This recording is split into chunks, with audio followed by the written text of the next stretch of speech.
Hi, this is my review of 5e RPG Academy Adventures. This is a campaign setting for Dungeons & Dragons 5th edition. This is what happens when you combine Harry Potter, when it is at its peak, when it is at its best, with Dungeons & Dragons 5th edition.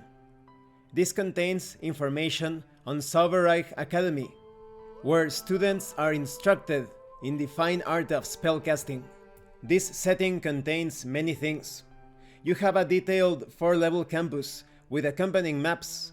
You also have rules for playing student wizards, 9 new arcane traditions, 2 new species, 19 new familiars, 22 new monsters to summon, and over 40 non-player characters including students, faculty, and staff.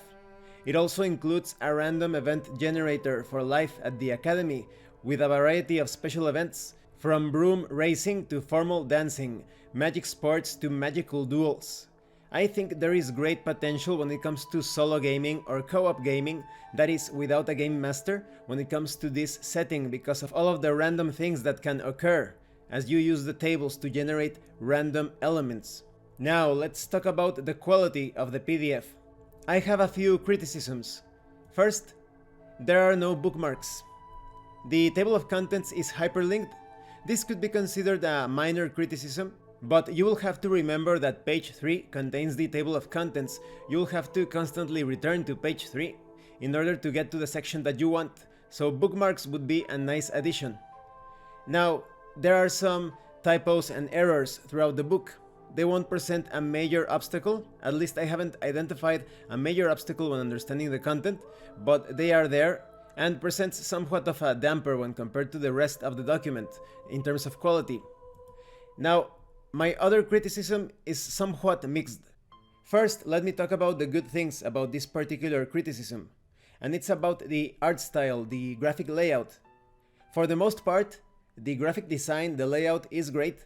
It moves between a minimalistic presentation towards a very immersive layout where you feel as if you are actually getting enrolled or you are entering this academy with the documents telling you about the academy, what you will experience, the activities. So it jumps between those two styles, and the illustrations are appropriate. But when it comes to the use of the 3D models, the thing about 3D models is that unless they are extremely polished, almost to the point of perfection, they can end up with this mannequin or doll-like appearance to them, and it happens with several of the models. Now, when it comes to the design of the characters, it's fine, but like I said, some of these 3D models look a bit like dolls or mannequins, and I think that gets you out of the immersion that the document is trying to present. So when you are running this setting, I recommend that you describe the models instead of showing them to your players, otherwise I think they could be pulled out from the experience. Some of them look a bit ugly. In fact, I think an anime style would have fit this setting perfectly, especially when you consider the sources of inspiration for this campaign setting. So I think 2D anime art would have been much better, perhaps some stock images or preparing some artwork for this campaign setting specifically. But despite that, everything is well written and explained. If you put aside the typos and errors, you won't have any problems understanding the history, the background, the rules. So I would say that the quality is decent but quite rough around the edges. Now let's talk about the contents. First, you have this small piece of fiction getting you into the mood, into the theme. You get a pretty good idea about this campaign setting, how it's about spellcasters that could perhaps end up as professors one day at Zauberreich Academy. So you can play a campaign from start to finish with the development of a particular student or group of students. You can watch as they mature, as they have all sorts of adventures, and they develop their spellcasting potential. Then we have a small introduction and some adventure hooks. When it comes to the introduction, this is pretty clear and to the point. If you've ever wanted to play a game inspired by the Harry Potter series and anime like Fairy Tail, Little Witch Academia, Mary and the Witch's Flower, and Kiki's Delivery Service, Academy Adventures is for you. Let's talk about some of the hooks. You have Survive School. At the Academy, simply surviving day-to-day life is adventure enough. Depending on their background, students may be unfamiliar with the rhythm of daily academic life.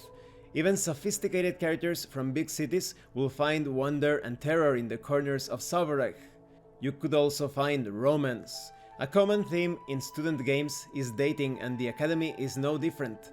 Close proximity and shared challenges sparks romance between students. Then we have Discover the Secret of the Five Sisters. The lost language of the ancients is rooted in the Five Sisters, a constellation tied to magical power words. And there's more to this, of course. Then we have Defend the Academy. The Academy has many secrets in its vault and its libraries. More than one magical being wants those secrets. Then we have Infiltrate the Academy. For every student joining to further develop their education, there are students with less pure motives. Then we have Recruit Future Wizards. It's one thing to be a student, but it's another to be a professor. Teaching at the school is its own adventure, but the real action is out in the field on intake days. Next we have Research, Research, Research. Zauberreich is a reliable supplier of uncommon magical items. Adventurers who have no interest in being a student will find Zauberreich's considerable resources invaluable. Then we have an Academy Glossary. Let's read through some of these terms or concepts to better familiarize yourself with the setting. We have Calximus, an empire to the south, a cross between British and Roman fantasy. Its magic school is Venefigrex. Then we have Drachenheist, the fantasy nation north of Calximus that takes its inspiration from medieval Germany. Drachenheist is known for being gloomy, but more open-minded than its rival to the south. Then we have Dries. Students within triptychs are ordered into Dries, groups of 3. This ensures a divided power dynamic that results in a lot of love triangles and interpersonal conflicts. Then we have the Gautes Gauterm, the castle which houses the royal family and Zauberreich, colloquially known as God's Eye Keep. It looks like an eye from above. Then we have the Grey City, the city surrounding Gautes Gauterm. It is relentlessly grey and often covered in mists that fall from the nearby mountains. The city has been destroyed and rebuilt many times due to the multiple wars that have wrecked the region. Then we have Triptych, another term for house. Each triptych consists of 3 Dries. Triptychs are judged each semester with a point system under the watchful eye of the staff, who award each triptych for good behavior and punish those that fall out of line. Then we have Venefigrex, the prize magical college of Caleximus. Unlike Zauberreich, Venefigrex venerates the number 5 in magical casting, dividing spells into earth, fire, water, air, and spirit. Next we have Usher. The Ushers are a noble house in Drachenheist who have recently ascended to the throne. Then we have Zauberreich, of course, the name of the academy in Drachenheist, which is collocated in the castle that houses the royal family. Next we have information on how to customize Zauberreich to your campaign. Zauberreich is meant to be modular, so that any game master can add and remove elements to their campaign as needed. When it comes to the map, it's entirely possible to use the academy without tying it to Drachenheist. You can swap and switch, mix and match things within the map.